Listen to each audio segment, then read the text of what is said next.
jamaah Masjid Al-Aqsa yang mudah-mudahan senantiasa dilindungi dan dijaga Allah Subhanahu wa taala, dan juga mungkin jamaah yang ikut bergabung secara virtual.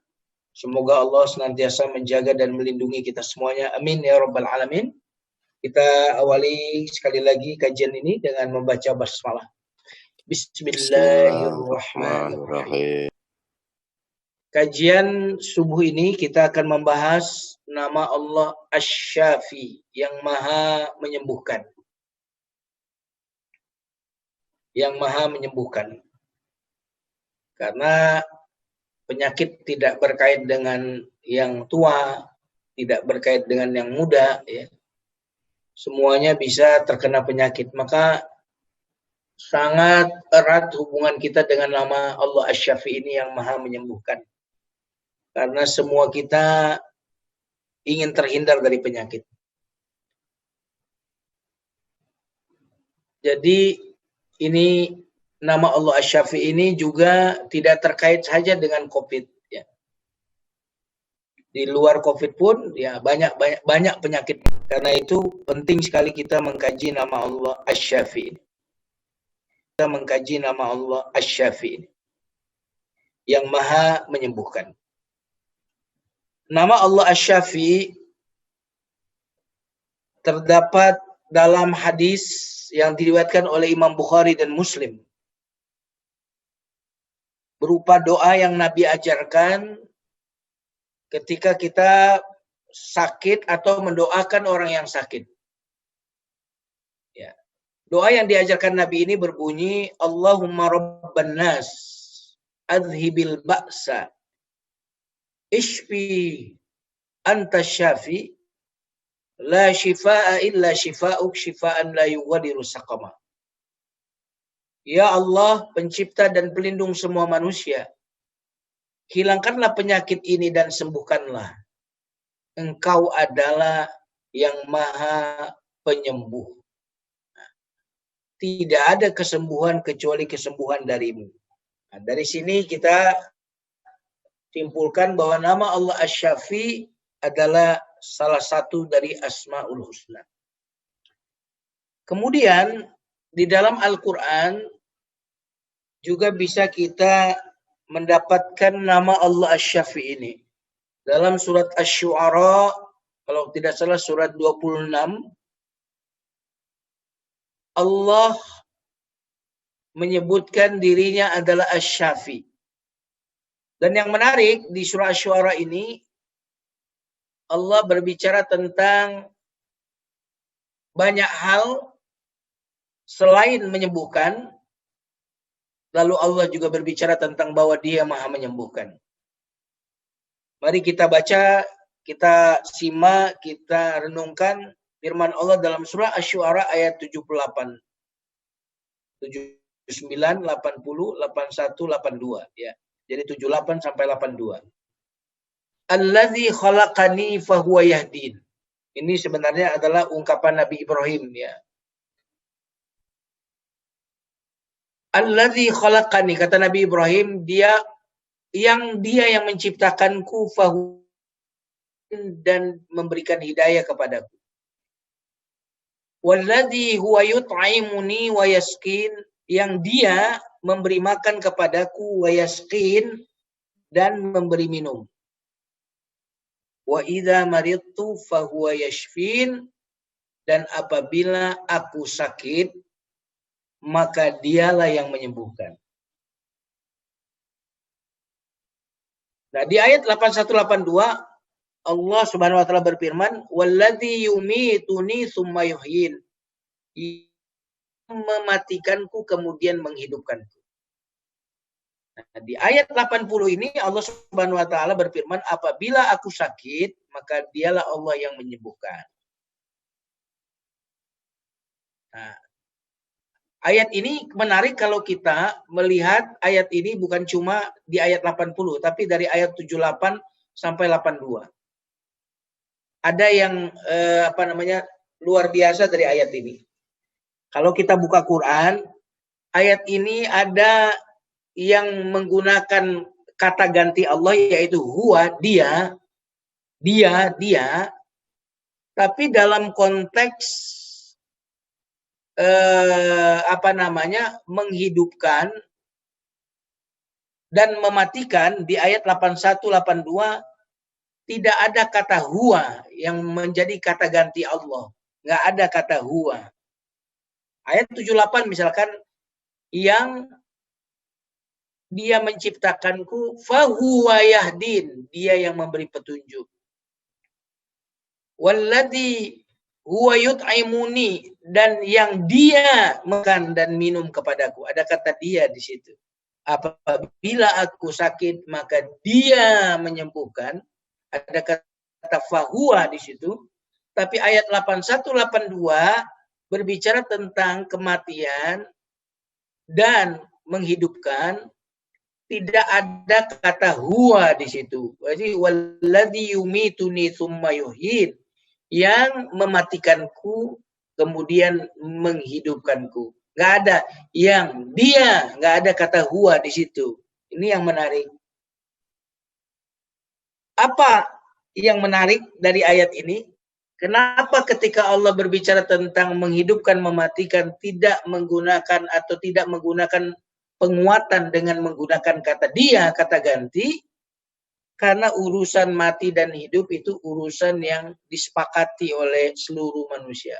Bahwa kematian dan kehidupan itu tidak ada ikut campur manusia. Kira-kira gitu. Tak ada yang mengatakan manusia apapun aku yang menciptakanmu. Nggak ada. Firaun pun mengaku Tuhan, tapi dia nggak pernah bilang saya yang menciptakan. Karena urusan penciptaan, menghidupkan, mematikan itu urusan yang nggak bisa dibantah oleh siapapun bahwa itu adalah hak prerogatif Allah. Itu adalah ketentuan Allah.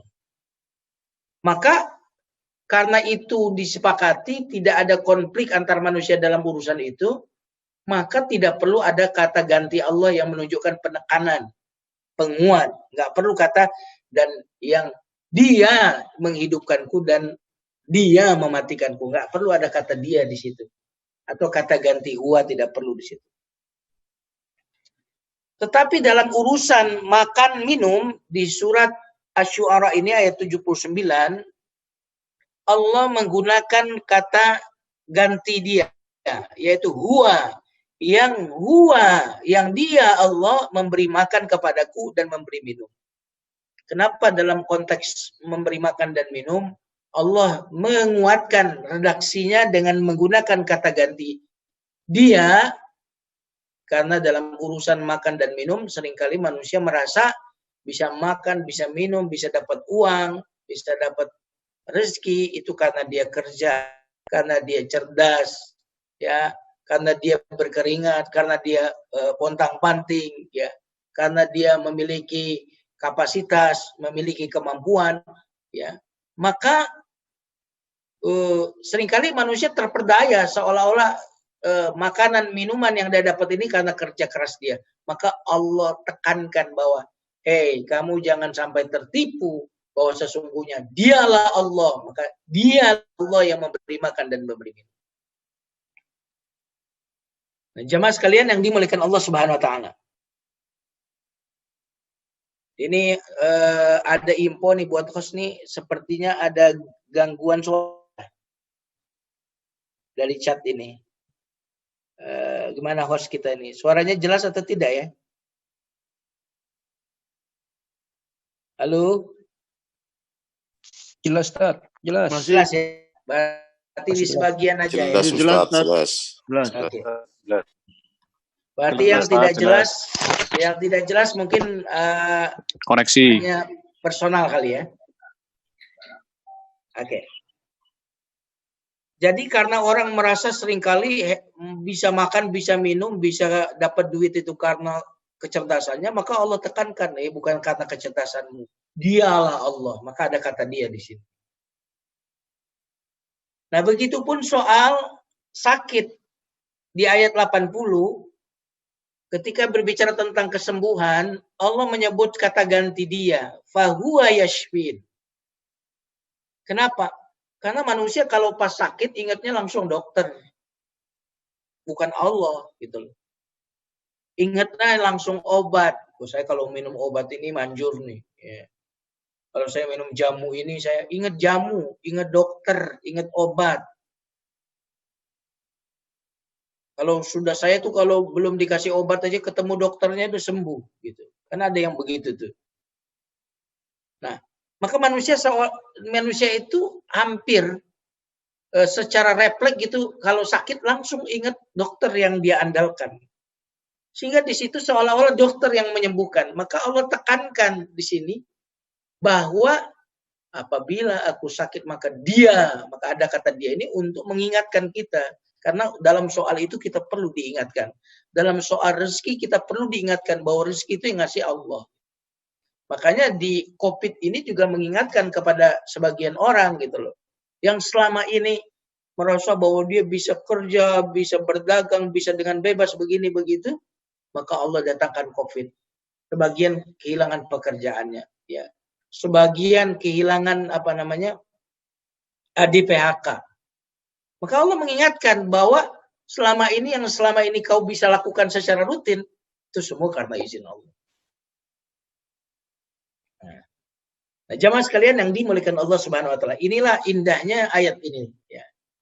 Ketika manusia itu merasakan kesuksesan itu karena datang dari kecerdasannya, datang dari kehebatannya, maka Allah kuatkan, bukan karena kamu, tapi karena aku yang menyembuhkan. Bukan karena kamu bisa makan, tetapi karena akulah yang memberi makan dan memberi minum. Nah, jamaah sekalian yang dimuliakan Allah Subhanahu wa taala. Nah, yang menarik lagi dari surat Asy-Syu'ara ini adalah di ayat 80 itu. Wa idza maridtu fa huwa yashfin. Apabila aku sakit, ketika berbicara tentang sakit yang disebut aku manusia di sini ya. Atau dalam konteks ayat ini Nabi Ibrahim. Apabila aku sakit, nah yang disebut kalau sakit itu aku. Baru kemudian kalau sembuh yang disebut Allah. Fa huwa yashfin, maka dialah yang menyembuhkan. Nah, jamaah sekalian yang dimuliakan Allah Subhanahu wa taala. Ini menarik sekali. Kenapa ketika sakit yang disebut itu diri kita manusia, tapi giliran sembuh yang disebut adalah Allah. Karena Allah ingin mengingatkan kepada kita bahwa sakitnya manusia itu pasti disebabkan kesalahan manusia itu sendiri. Artinya penyakit itu didatangkan oleh Allah karena diundang oleh manusia. Karena kelakuan manusia. Nah, sama gitu. Karena Allah sesungguhnya sebagai Tuhan tentu sifat aslinya tidak ingin memberikan penyakit, tidak ingin memberikan penderitaan. Ya kan gitu. Tidak ingin memberikan kesengsaraan.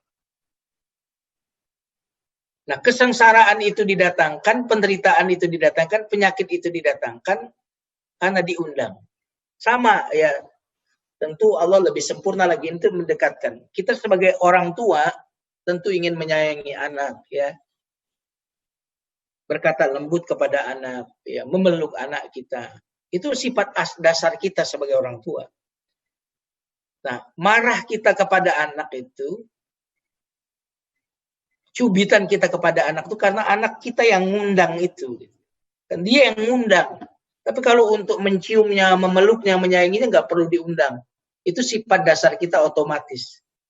Maka disinilah rahasianya mengapa ketika disebut penyakit atau sakit, yang disebut diri kita. Itu artinya apa? Kalau kamu sakit, coba introspeksi. Coba kamu perhatikan apa yang salah gitu, dengan dirimu. Fahuwa yashfin, maka dia yang menyembuhkan. Ya. Karena sebenarnya Allah bisa saja setting manusia itu tanpa ada sakit. Bisa. Allah bisa setting manusia itu di usia 80 tahun, usia biologisnya, tapi usia kebugarannya tetap 17 tahun, kan bisa. Penduduk surga kan nggak pernah sakit kan. Bisa Allah setting begitu. Nggak pernah tua, makanya yang tua-tua tuh nggak ada yang masuk surga. Ya. Tapi takut juga saya kalau nggak saya jelaskan. Maksudnya kalau udah di surga jadi mudah semua. Ya. Yang sakit nggak masuk surga karena orang yang sakit nanti kalau di surga sembuh semua, nggak ada yang sakit di situ. Nah, kenapa di dunia ini tidak Allah setting kita itu sehat terus sampai usia 90. Usia 90, usia fisiknya, tapi bugarnya masih usia 17. Kan bisa. Kenapa kok tubuh kita ini didesain ini mudah terluka? Bisa aja kan diciptakan pakai bahan besi, sehingga kena benturan nggak apa-apa. Bahkan ada jenis binatang, hewan, itu ketika ada bom, sebutlah bom atom atau bom yang lain, itu yang lain itu binasa, tapi ada jenis hewan konon kalajengking itu tidak binasa. Kenapa manusia itu didesain oleh Allah seperti itu? Dan jawabannya adalah agar kita senantiasa datang kepada Allah. Agar kita mendatangi Allah. Agar kita bertuhan. Karena ketika kita diciptakan tanpa penyakit, tanpa kelemahan, maka kita tidak akan berlindung. Ya, yang membuat kita yang memprotek diri ini ya karena adanya virus corona kan. Coba kalau nggak ada virus corona, mana banyak yang pakai masker. Berarti ya bahaya itu agar kita memprotek diri. Bahaya itu agar kita mendatangi Allah Subhanahu wa taala. Nah, jemaah sekalian yang dimuliakan Allah Subhanahu wa taala. Apabila aku sakit, maka Dia yang menyembuhkan. Artinya ketika kita mengalami penderitaan, mengalami masalah dalam hidup ini, itu berarti ada, paling tidak ada kesalahan kita yang kita lakukan. Tapi ada juga, saya nggak salah apa-apa Ustadz, kok saya tertimpa. Nah itu berarti dia belum mengenal diri. Semua manusia yang mengenal dirinya, dia tahu bahwa dirinya itu sumber kesalahan. Ya. Siapapun yang telah mengenal diri pasti akan menyadari bahwa dia sumber kesalahan, sumber kelemahan. Nah, jemaah sekalian yang dimuliakan Allah Subhanahu wa taala. Allah Asy-Syafi, Allah yang Maha menyembuhkan. Menyembuhkan apa? 2 penyakit. Jadi penyakit itu ada 2. Penyakit fisik dan penyakit hati.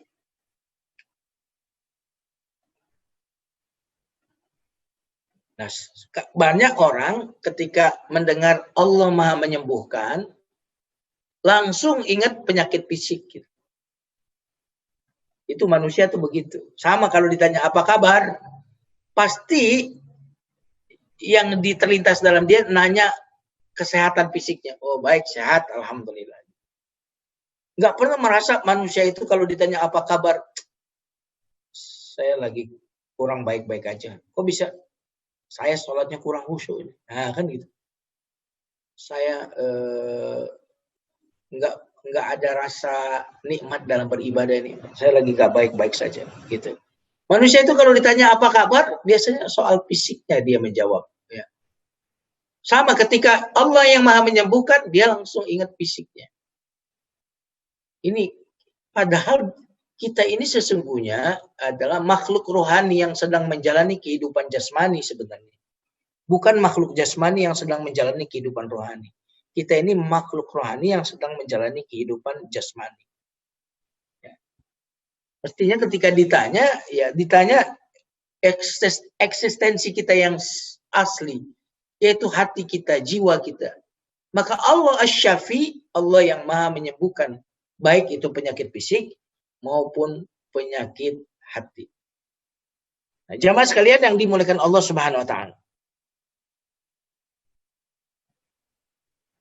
Tentu penyakit fisik kita tahu berbagai macam sebab ya yang menyebabkannya. Ya. Karena berlebihan dalam mengkonsumsi ini, kurang istirahat, pikiran stres, kira-kira gitu. Tetapi penyakit hati ya iri, dengki, sombong, ya, apalagi itu. Dan penyakit-penyakit hati yang lainnya itu sebenarnya satu sebabnya, yaitu berpaling dari Allah. Maka siapapun yang berpaling dari Allah, maka dia akan terkena penyakit-penyakit hati. Nah, jemaah sekalian yang dimuliakan Allah Subhanahu wa taala. Allah Asy-Syafi, Allah yang Maha menyembuhkan. Maha menyembuhkan berarti Allah itu kesembuhan. Ada sebagian orang yang mengartikan Asy-Syafi ini berarti Allah memberikan obat. Ya. Padahal maksudnya Asy-Syafi ini Allah yang Maha menyembuhkan. Allah itu adalah kesembuhan. Ya. Kenapa? Beda sekali antara obat dengan kesembuhan. Kalau obat itu belum tentu sembuh. Tapi kalau syifa itu kesembuhan. Makanya kami turunkan Quran sebagai kesembuhan. Jadi Quran itu bukan obat, tapi dia kesembuhan. Kalau obat itu boleh jadi sembuh, boleh jadi tidak. Tapi kalau kesembuhan itu pasti sembuh. Dan Allah menamakan dirinya Maha menyembuhkan. Itu artinya pasti menyembuhkan. Nah, jemaah sekalian yang dimuliakan Allah Subhanahu wa taala.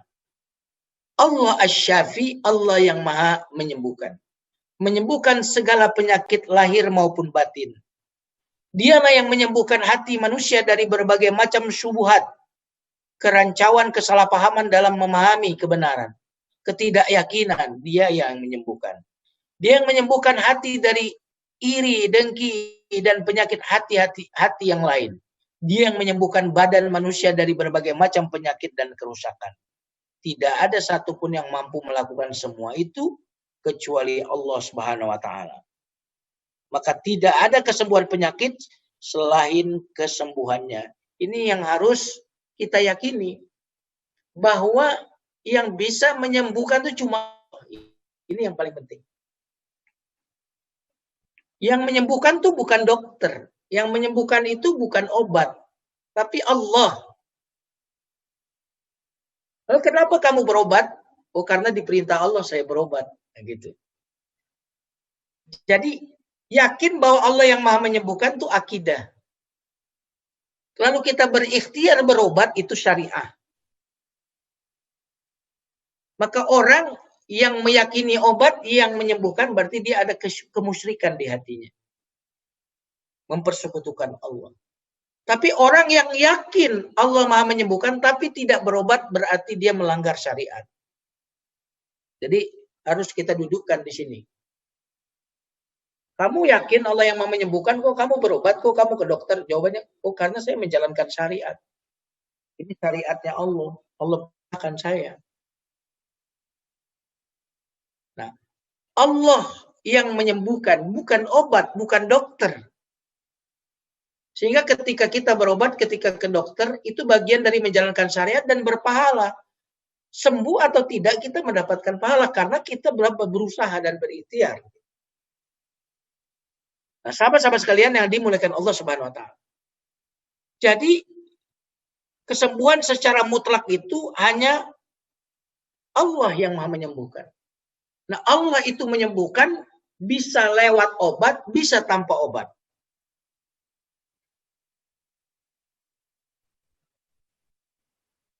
Makanya kesembuhan itu bukan oleh dokter, tapi lewat dokter.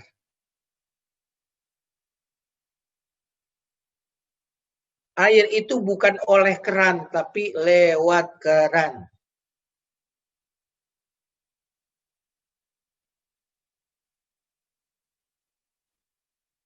Lewat obat, bukan oleh obat.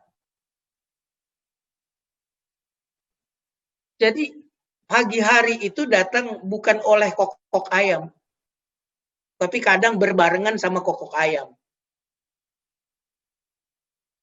Nah, jemaah sekalian yang dimuliakan Allah Subhanahu wa taala. Apa manfaatnya ketika kita berkeyakinan seperti ini?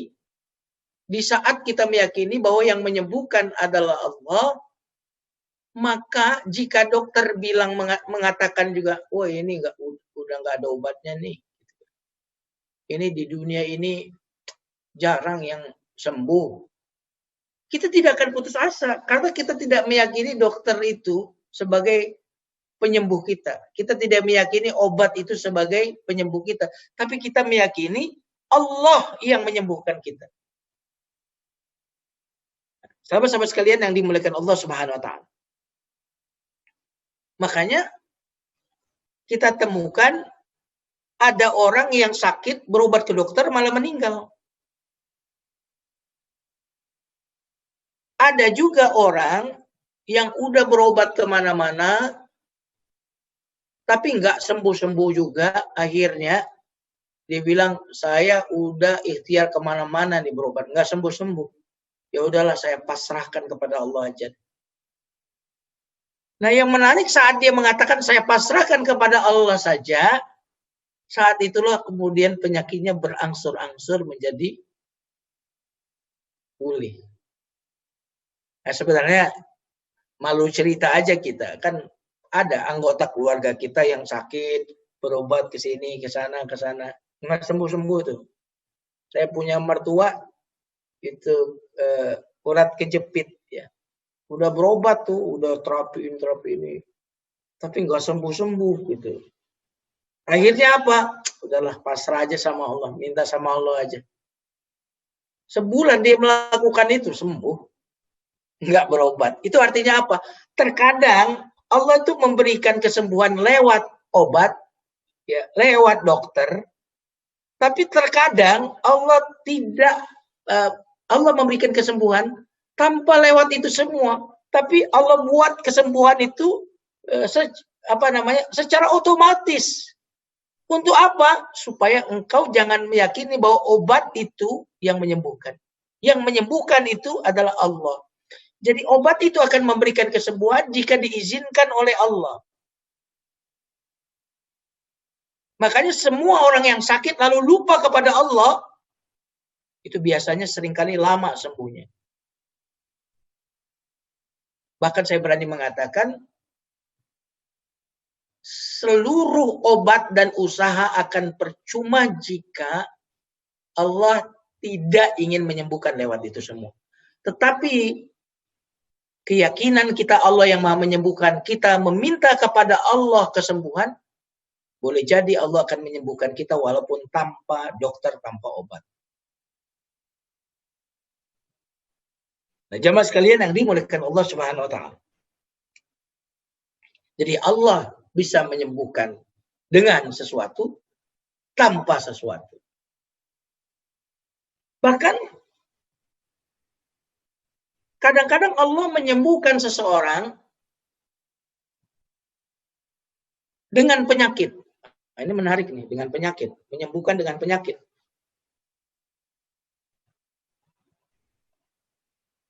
Ada seseorang ya yang tidak bisa bicara, kemudian dia mengalami satu kecelakaan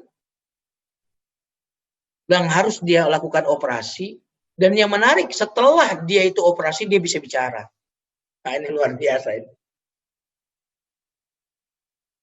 Nggak bisa bicara, mengalami kecelakaan dia. Lalu ini kisah-kisah nyata banyak sekali.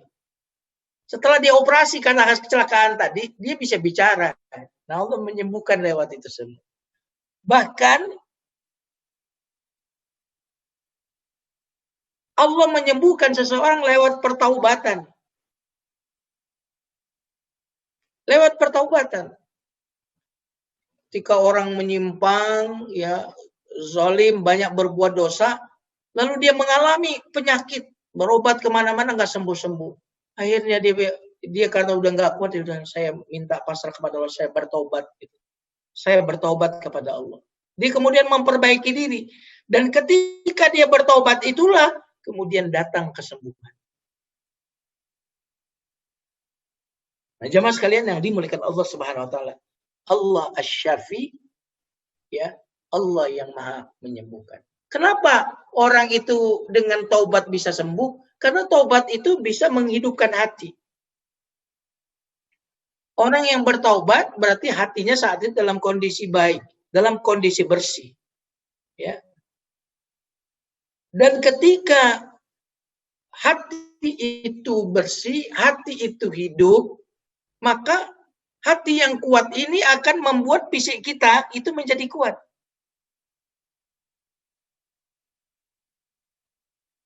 Maka di dalam hati yang kuat akan menyebabkan tubuh yang sehat. Nah ini yang penting. Ya boleh jadi kita ini yang ahlul masajid ini sebenarnya banyak ada penyakit-penyakit kita. Tapi kok ya bisa bertahan sampai hari ini? Boleh jadi karena Anda rajin ke masjid, karena Anda rajin qiyamul lail, karena hati Anda diajak beribadah, sehingga penyakit-penyakit yang ada di tubuh kita itu melemah gitu. Karena kekuatan hati kita ini. Sesungguhnya di dalam tubuh ini ada segumpal darah yang kalau dia baik seluruh yang anggota tubuh yang lain. Kalau dia rusak. Maka ketika hati kita ini disehatkan oleh Allah, maka tubuh kita secara fisik itu akan menjadi sehat. Makanya ada pepatah Arab yang berbunyi, man asya taqiyan asya qawiyan. Siapa yang menjalani hidup ini dengan penuh ketakwaan, maka dia akan hidup dengan penuh kekuatan. Ini, dan kekuatan hati itu sangat luar biasa. Makanya betapa beruntungnya kita ini, kita ucapkan alhamdulillah, kita mencintai masjid, kita mencintai ibadah. Karena sesungguhnya ibadah itu menyehatkan kita. Menjaga hati itu, mentazkiyatun nufus itu menyehatkan kita. Nah, jamaah sekalian yang dimuliakan Allah Subhanahu wa taala. Maka ketika kesembuhan itu pelaku mutlaknya hanya pada Allah, karena itulah kita mestinya berlari kepada Allah. Fafirru ilallah. Berlarilah kepada Allah. Artinya, kalau kita tahu bahwa kita ini akan disembuhkan dari penyakit, dilindungi, itu hanya Allah. Jangan cuma memprotek diri dengan masker, dengan cuci tangan, itu udah bagus. Tapi mestinya kita lari kepada Allah. Fafirru ilallah. Larilah kepada Allah. Nah, ketika kita lari kepada Allah, maka seluruh penyakit-penyakit, seluruh virus-virus, ya, itu tidak akan berdaya di hadapan kekuatan Allah. Karena semua itu tidak bisa bekerja secara mandiri. Karena yang qayyum, yang maha mandiri itu cuma Allah. Ya. Jamaah sekalian yang dimuliakan Allah Subhanahu wa taala. Kalau kita sakit, larilah kepada Allah. Bukan cuma sakit fisik, tapi sakit hati, penyakit hati. Lari kepada Allah. Nah sayangnya manusia itu hanya merasakan ya itu penyakit kalau dia kena penyakit fisik. Lari, ya Allah sembuhkan aku, ya Allah sembuhkan aku. Padahal kalau kita punya penyakit hati, mestinya kita juga lebih segera. Kalau sehat fisik itu jamaah sekalian, itu membuat kita merasakan kenyamanan dalam kehidupan dunia, tetapi sehat hati itu akan menyebabkan kebahagiaan selama-lamanya. Subhanallah. Jadi kalau kita sehat fisik, itu yang kita dapat kesenangan, tapi belum tentu kebahagiaan. Tapi kalau kita sehat hati kita, maka kita bukan hanya mendapatkan kesenangan, tapi kita mendapatkan kebahagiaan, dan bukan hanya kebahagiaan dunia, tapi kebahagiaan dunia dan akhirat. Jemaah sekalian yang dimuliakan Allah Subhanahu wa taala.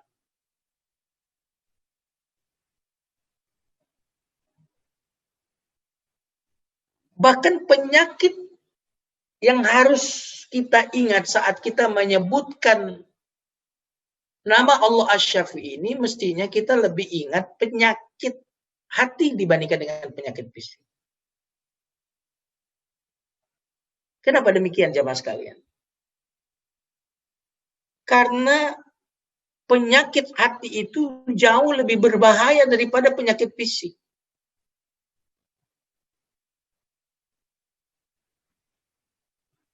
Karena penyakit fisik itu memisahkan kita dari kenikmatan dunia. Tapi penyakit hati menghalangi kita untuk menikmati nikmatnya ibadah.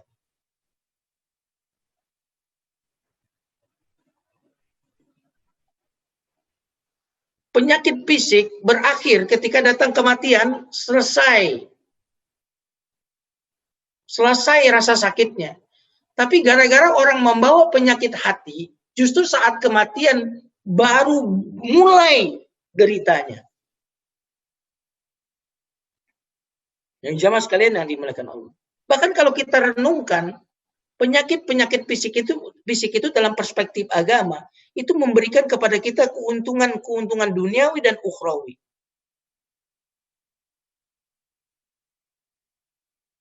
Gak ada orang nanti masuk neraka ditanya oleh malaikat, kenapa masuk neraka? Saya ada penyakit, malaikat. Penyakit apa? Penyakit panau. Kan nggak ada itu. Orang masuk neraka gara-gara penyakit panau, penyakit flu, penyakit batuk. Orang masuk neraka gara-gara penyakit hati. Bahkan orang yang hatinya bagus, saat dia terkena penyakit fisik pun, dia jauh lebih mudah menghadapi derita fisik itu. Nah, sahabat-sahabat sekalian yang dimuliakan Allah Subhanahu wa taala. Allah berfirman dalam surat Asy-Syu'ara ayat 88 sampai 89. Yauma la yanfa'u malun wala banuna illa man atallaha biqalbin salim. Hari kiamat yang pada waktu itu harta dan anak tidak bermanfaat kecuali orang yang mendatangi Allah dengan hati yang bersih. Jadi kita itu koneksi kepada Allah dengan hati sebelum fisik. Yang mendatangi Allah tuh hati. Makanya orang yang punya penyakit hati tidak sembuh, maka dia akan disconnect kepada Allah. Ini lebih bahaya daripada penyakit fisik. Makanya kita kalau doa itu jangan cuma mengingat penyakit fisik. Allahumma rabban nas adhibil ba'sa ishfi. Pasti rata-rata ingat penyakit, gula darah saya tinggi, tensi saya tinggi, ya, kolesterol saya tinggi. Tapi nggak pernah tuh ingat keadaan hatinya, keadaan spiritualnya. Ya Allah, ini saya ini bakhil, sembuhkan ya Allah. Ya Allah, saya ini pemarah, sembuhkan ya Allah. Kenapa kita jadinya menjadi makhluk fisik banget ya? Hingga selalu masalah itu kita anggap masalah kalau itu berkaitan dengan fisik. Sementara masalah-masalah yang mendasar, yang karena itu kita diciptakan, yaitu untuk membersihkan hati, membersihkan jiwa kita, itu kita sering tidak anggap masalah. Halo? Mana host kita ini?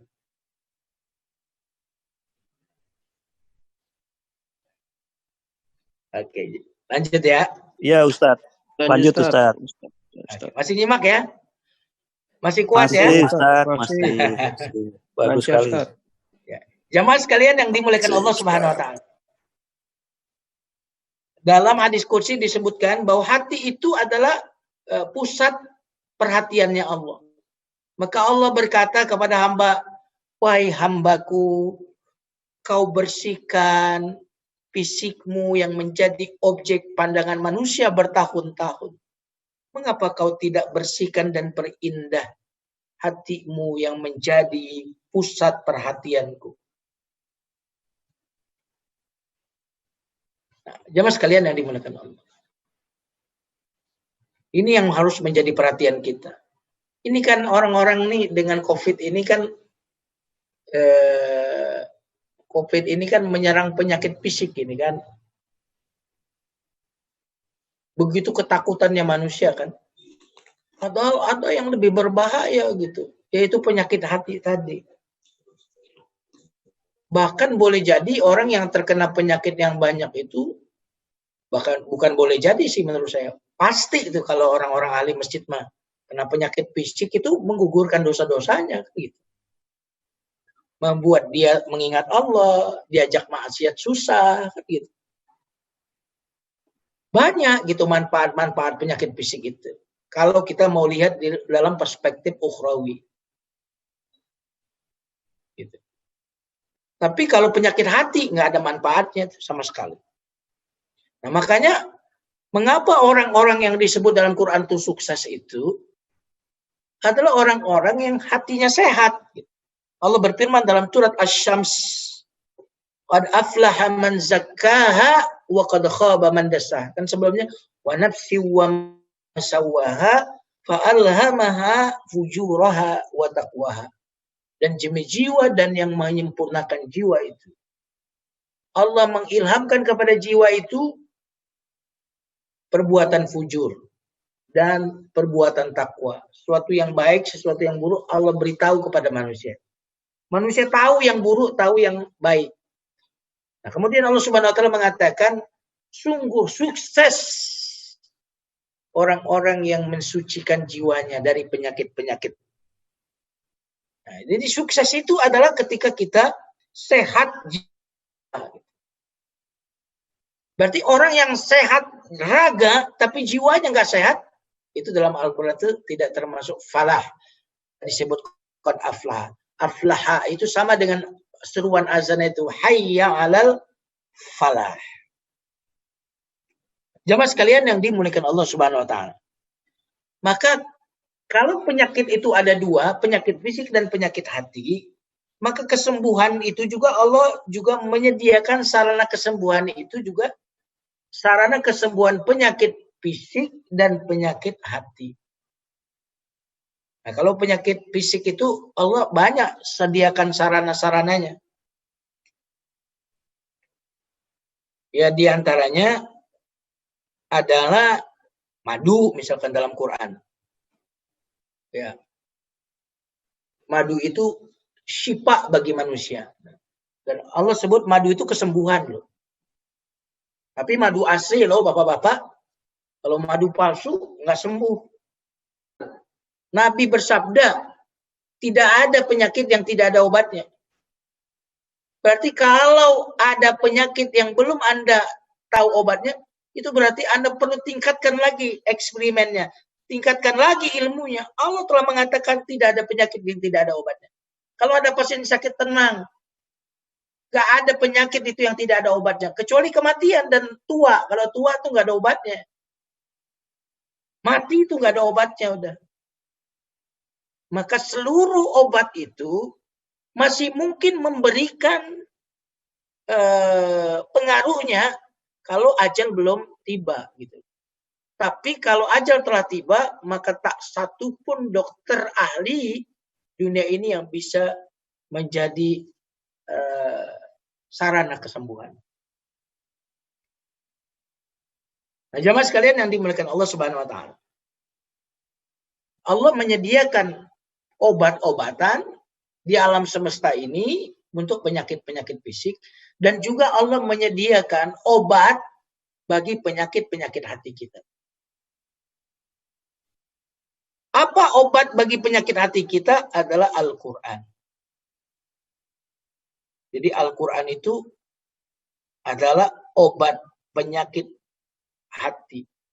Bahkan para ulama Ibnul Qayyim Al-Jauziyah contohnya mengatakan bahwa bahkan Al-Quran itu bukan cuma obat bagi penyakit hati, tapi penyakit fisik sekaligus. Jadi ada orang yang kemarin itu kena corona, ada di YouTube itu, karena dia ahli Al-Quran, dia memperbanyak tuh tilawah Qurannya itu, sehingga lama-kelamaan kemudian dia sembuh, disebabkan oleh banyaknya baca Al-Quran itu. Nah, jamaah sekalian yang dimuliakan Allah. Allah sebutkan Quran itu sebagai penyembuh di dalam surat Al-Isra ayat 82. Wa nunazzilu minal Qur'an ma huwa syifa. kami turunkan Quran itu sebagai obat. Baik obat dalam artian kalau dibaca nih, itu ada penjelasannya. Karena jadi ada kisah ya, kalau ini yang menceritakan orang yang menurut saya bisa dipercaya ya. Seorang orang tua dari seorang jamaah itu hilang kesadarannya itu. Dibawa ke dokter. Kata dokter itu harus bongkar tuh kepalanya. Ini anaknya yang ngerti agama nih nanya, ini berapa persen dok kesembuhannya? Ya, kata dia 50-50 deh. Kalau 50-50 nggak usah dok, saya rawat di rumah aja. Gitu. Mungkin karena faktor uang juga, dan mungkin risikonya terlalu besar. Kepala itu dibongkar ya. Akhirnya dibawa ke rumah. Di rumah itu dia nyetel ini MP3 Al-Quran 24 jam itu. Jadi dia sambungin, colokin. Itu nggak diobatin pakai apapun, cuma itu doang. Makin lama itu orang tuanya tuh sadar. Dalam kisah seorang ustadz itu, kemudian orang tua itu kemudian udah jogging, ya. Bayangan itu dibacakan Quran. Jadi karena huruf-huruf Al-Quran yang kita bacakan itu mengeluarkan gelombang yang sesuai dengan tubuh kita gitu. Makanya banyak kan orang yang mendengarkan Quran walaupun nggak paham itu kemudian jadi masuk Islam gitu. Karena Quran itu hebat. Juga berarti obat dalam artian karena di dalam ayat-ayat Quran itu terdapat motivasi-motivasi, terdapat arahan-arahan. Nah, ini yang bisa menjadi penyembuh. Ya. Nah, jemaah sekalian yang dimuliakan Allah Subhanahu Wa Taala, maka dari sini yang ingin kita sampaikan adalah marilah kita mendekat kepada Allah. Kita lari kepada Allah dalam keadaan kita baik penyakit fisik maupun penyakit hati, karena dialah Allah yang maha menyembuhkan. Kalau Allah ingin menyembuhkan, maka dia bisa menyembuhkan kita dengan obat atau tanpa obat. Ini kira-kira yang saya bisa sampaikan. Silakan kepada host untuk membuka forum tanya jawab. Baik, Ustadz. Yang pertama ini ada pertanyaan chat, saya baca ya Ustadz. Dari Pak Dodi, ini sepertinya ini penyakit pertama, ini penyakit rohani.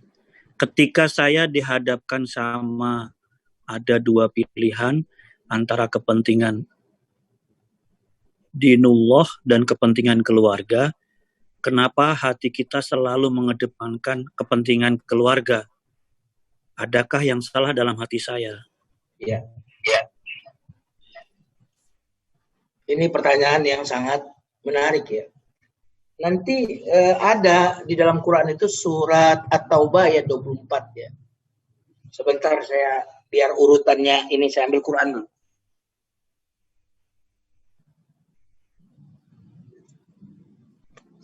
Jadi baca di surat 9 ayat 24 surah At-Taubah. Allah Subhanahu wa taala berfirman, katakanlah jika orang tuamu, anak-anakmu, saudara-saudaramu, istrimu, keluargamu, harta kekayaan yang kamu usahakan, perdagangan yang kamu khawatirkan kerugiannya, dan rumah-rumah tempat tinggal yang kamu sukai, lebih kamu cintai daripada Allah dan Rasul-Nya, serta berjuang di jalan Allah, maka tunggulah sampai Allah memberikan keputusannya. Dan Allah tidak memberi petunjuk kepada orang-orang yang fasik. Nah ini sampai di ayat ini disebut fasik ya, di surat 9 ayat 24 ini. Sebenarnya kedelapan hal ini dalam agama kita itu dianjurkan untuk dicintai. Orang tua itu kan luar biasa. Mencintai anak-anak itu kan berpahala. Mencintai saudara kita, pasangan kita, kerabat kita, mencari harta diperintahkan, berdagang justru pekerjaan Nabi. Artinya ke-8 poin ini dalam agama kita itu bukan yang diharamkan. Tetapi itu justru mulia dalam agama kita. Tapi yang halal ini saja yang dianjurkan untuk dicintai saja, itu kalau lebih itu lebih kita cintai dibandingkan dengan Allah dan Rasulnya, nah itu kena ancaman fasik tadi. Ya. Kapan kita bisa tahu? Itu saat konflik. Gitu. Kalau cinta kita kepada Allah, cinta kita kepada agama, dan cinta kita kepada keluarga itu searah, gitu loh. Nah, itu kan ayat ini bukan seperti itu. Kalau searah mah kan bisa berjalan bareng. Jadi mencintai keluarga, mencintai pasangan kita di jalan Allah, karena Allah, ya itu menarik. Jadi nggak bentrok gitu. Tetapi kalau Allahnya ngajak kemana, tapi keluarga kita ngajak ke yang bertolak belakang dengan arahnya Allah, nah, ayat ini baru berbicara tentang itu. Kamu mengutamakan cinta keluarga dibandingkan dengan Allah, itu pasti dalam kondisi bertolak belakang. Agama mengajak ke kanan, keluarga ngajak ke kiri, kita mengedepankan keluarga kita, itu disebut fasik. Tetapi kalau sejalan ya nggak ada masalah gitu loh. Ya sejalan maksudnya itu Allah ngajak ke kanan, ya pasangan kita, anak-anak kita ngajak ke kanan juga, kan itu mulia dan itu yang indah gitu. Tetapi itu tidak menunjukkan ujian keimanan kita. Nah, yang paling menunjukkan ujian keimanan kita itu adalah ketika Allah ingin A, kita ingin B. Nabi Ibrahim ingin anaknya Ismail alaihissalam, mencintai Ismail, mengharapkannya puluhan tahun. Puluhan tahun diharapkan Ismail alaihissalam. Setelah besar, setelah bisa diandalkan, tiba-tiba Allah mengatakan sembelih. Ini kan bertolak belakang dengan yang diinginkan Nabi Ibrahim. Nabi Ibrahim ingin anaknya hidup. Allah mengatakan, sembelih. Aku panggil itu anakmu. Sembelih. Maka di sini ujian ketulusan, ujian kecintaan itu terjadi. Jika Allah lebih dicintai, maka semua akan ringan. Nah, jadi apakah Nabi Ibrahim tidak mencintai putrinya? Oh, sangat mencintai. Tapi kenapa dia bisa tega, bisa melakukan itu, menyembelih anaknya? Oh, karena kecintaan kepada anaknya itu karena Allah. Kecintaannya kepada Allah telah membuat semua ringan, segala hal itu di jalan Allah. Semuanya menjadi remeh di hadapan kebesaran Allah. Jadi kalau ditanya tadi, betul ini salah dalam hati? Ya, betul. Berarti hatinya itu masih belum murni untuk Allah, belum bersih untuk Allah. Nah, itu kira-kira bisa jawabannya. Ya, ada lagi ini Ustadz. Masjid adalah rumah Allah Subhanahu Wa Taala. Insya Allah yang ikhlas memakmurkannya niscaya dipelihara dan dijauhkan dari bahaya penyakit seperti COVID-19. Betul begitu Ustadz? Ini dari Pak Mairil. Ya, masjid adalah rumah Allah. Siapa yang memakmurkannya, niscaya dipelihara dan dijauhkan dari bahaya penyakit seperti COVID-19. Ya, kalau syariat Allah itu ditegakkan di masjid, maka dia akan terjaga. Nah, syariat Allah itu apa? Protokoler, menghindari penyakit dengan pakai masker, ya, dengan cuci tangan, dengan jaga jarak, itu adalah syariat Allah gitu loh. Jadi masjid harus juga, jangan cuma sholat itu kan salah satu syariat Allah. Tetapi ada syariat Allah dalam kondisi-kondisi tertentu. Misalkan ya menjauhi diri, menjaga diri, memprotek diri dari penyakit yang menular. Ya. Maka sholat saja hanya sekedar memakmurkan masjid saja, tapi melanggar syariat Allah, itu bisa juga membuat orang yang ke masjid kena penyakit. Gitu.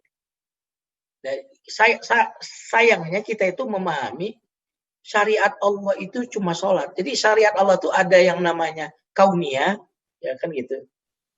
Ada yang namanya sebutlah non kauniyah. Ya. Kauniyah itu sunnatullah, itu syariat Allah gitu. Bedanya apa? Kalau syariat-syariat yang sifatnya ibadah itu biasanya dampaknya, untungnya dan ruginya bagi yang melakukan untungnya, kerugiannya itu bagi yang meninggalkannya itu lebih kelihatan nyata di akhirat gitu. Kalau syariat ibadah gitu. Tapi kalau syariat kauniyah, sunnatullah yang kita sebut itu kontan di dunia. Dan keduanya syariat Allah. Nah, ini yang kadang-kadang orang tidak paham gitu, bahwa hukum alam itu bagian dari syariat Allah. Gitu. Makanya kalau orang itu, ini luar biasa ya, agama kita ini. Misalkan ya, kita kan sebenarnya yang lebih baik itu kan wudhu di rumah ya. Boleh wudhu di masjid. Berarti orang yang beriman itu waktu ke masjid itu sudah bersih. Dan bayangkan yang dicuci itu organ tubuh kita yang justru paling rentan memegang virus. Ya kan? Itu kita cuci tangan, wajah, hidung. Itu luar biasa itu. Justru orang muslim itu luar biasa. Ketika di masjid dalam keadaan bersih. Bahkan orang dilarang untuk memakan bawang kalau mau ke masjid. Itu artinya apa? Kita tidak akan mengganggu orang. Nah, sehingga saya katakan, kalau ke masjid, ke rumah Allah, pasti dilindungi. Iya, pasti dilindungi kalau Anda menjalankan syariat-syariat Allah di dalam masjid itu. Protokoler yang, jadi bukan protokoler kesehatan, itu protokoler Islami sebenarnya, bahwa kita cuci tangan, gitu. Itu Islami, jangan dipisahkan protokoler ini dari ajaran Islam. Itu ajaran Islam, bukan new normal, bukan. Itu sebenarnya adalah Islami lifestyle, gitu kira-kira yang ingin saya sampaikan ya. Jadi jangan sampai kita memisahkan gitu ya, memparsialkan agama ini. Tapi agama itu adalah sunnah kauniyah dan sunnah syariah. Dan ini yang harus kita lakukan. Semuanya adalah ajaran Islam. Wallahu a'lam. Baik Ustadz, melihat waktu udah jam sita wa nisfu ya. Iya. Ini ada tulisan dari Pak Gusmuj ini. Nggak bisa ketawa Ustadz katanya. Mungkin kisah yang tadi kali ya. Iya, karena kan ada yang lain, ada yang mau bertanya nggak? Kalau nggak ada, Ustadz mohon doa, semoga kita diberikan kesembuhan oleh Allah. Amin, amin. Ya, mangga Ustadz. Ya, mari kita tengadakan tangan. Astaghfirullahaladzim. Allahumma salli ala Muhammad wa ala ali Sayyidina Muhammad. Alhamdulillahi Rabbil Alamin. Hamdan yuwafi ni'mahu wa yukafi mazidah. Ya Rabbana lakal hamd kama yanbaghi li jalali wajhikal karim wa azim sultan. Allahumma rabban nas adhibil ba'sa ishfina anta syafi. La shifa illa shifa'uk shifa'an la yughadiru saqama. Rabbi inna massana ad-durru wa anta arhamur rahimin. wa idza maridtu fahuwa yashfin wa idza maridtu fahuwa yashfin wa idza maridtu fahuwa yashfin. Allahumma ihfazna mimma nakhafu wa nahdar innaka khairul hafidha wa arhamur rahimin. Rabbana atina fid dunya hasanah wa fil akhirati hasanah wa qina adzabannar. Subhana rabbika rabbil izzati amma yasifun wa salamun alal mursalin walhamdulillahi rabbil alamin. Syukron laka, Ustadz. Afwan. Ya.